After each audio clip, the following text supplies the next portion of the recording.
So starting this year, we are offering advanced mathematics and advanced science for the cohort which is going into class 9th. How are we planning to implement it? So there will be higher order thinking skill questions, obviously, from the syllabi which has been prepared by the NCERT-A.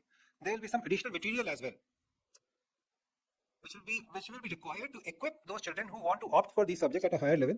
What we expect is that initially children might be pushed into it by their parents, but slowly, once the scheme stabilizes, children will be able to identify their specific aptitudes, and then the heartbreak at senior secondary levels or at higher education level, that can be avoided to an extent.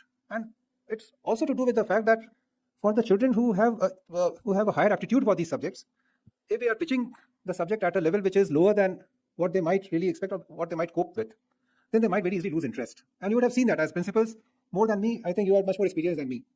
So the objective of this is, at least at class 9th level, we can start with advanced level maths and science to be able to enable children to identify their own aptitudes. We don't want to make it a source of stress. So the marking scheme which you will see in this is totally optional. Children can opt for both science and maths. They can opt for only one, or they can opt for none. So there's no force in it. What they will have to undergo is, at the end of class 10th, there will be an optional additional 1 hour of testing for advanced level.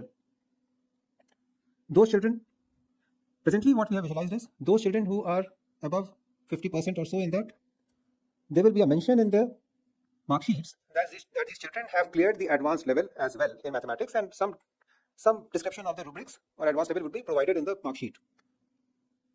What happens to the children who don't clear it, even though they've opted for it? There will be simply no mention of it in the mark sheet. So this is the way we are proposing to implement it. Obviously, it is not the last word in anything. This is what we are proposing right now. But the first cohort for this will be appearing in the board exams in the year 28, exactly.